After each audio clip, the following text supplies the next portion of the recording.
महाराज जी अहंकार और आत्मसम्मान में क्या अंतर है? उसे आत्मसम्मान तो कोई जानता ही नहीं, कोई आत्मज्ञानी ही जानता है, क्योंकि आत्मसम्मान में कोई द्वंद्व नहीं है। द्वंद्व का मतलब होता है मान अपमान, निंदा स्तुति, लाभ हानि, दुख सुख, ये सब देहाभिमान में है, आत्मसम्मान में नहीं। तो जो देहाभिमान है इसी को ठेस पहुंचता है अपमान होने पर, आत्मा को कभी नहीं। जिसे आत्मसम्मान का तात्पर्य होता है संपूर्ण विश्व को अपनी आत्मा के रूप में देखना, ये आत्मसम्मान है। संपूर्ण विश्व को अपनी आत्मा के रूप में देखना। जैसे हमारे को एक थप्पड़ मार दे, हमको बिल्कुल बुरा ना लगे, ये आत्मसम्मान है। समझ पाएगा कोई आत्मसम्मान को?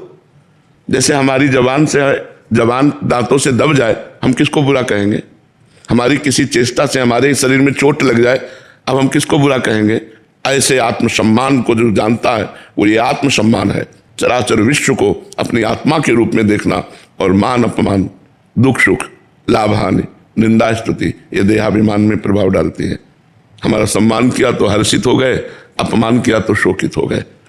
जो स्वाभिमान है, आत्मसम्मान, स्व आत्मा को कहते हैं, और वो एक है, सब में है, उसका कोई अपमान कर ही नहीं सकता।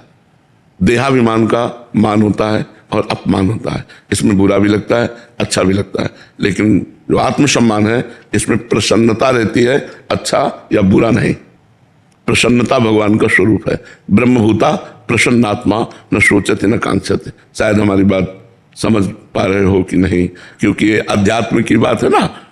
आत्मसम्मान, जैसे हम अपने शरीर को, पूरे शरीर को प्यार करते हैं, हमारे हाथ से ही हमें कहीं चोट लग जाए तो हमें बुरा नहीं लगेगा, पीड़ा होगी, पीड़ा होगी, बुरा नहीं लगेगा, गुस्सा नहीं आएगा किसी के ऊपर, समझ रहे ना?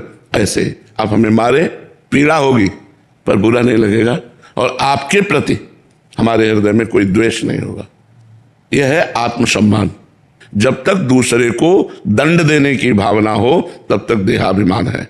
जब तुम्हें कोई दंड दे रहा हो और उसके प्रति तुम्हारे लिए द्वेष ना हो तो वो आत्मसम्मान है। आत्मसम्मान बहुत बड़ी चीज है।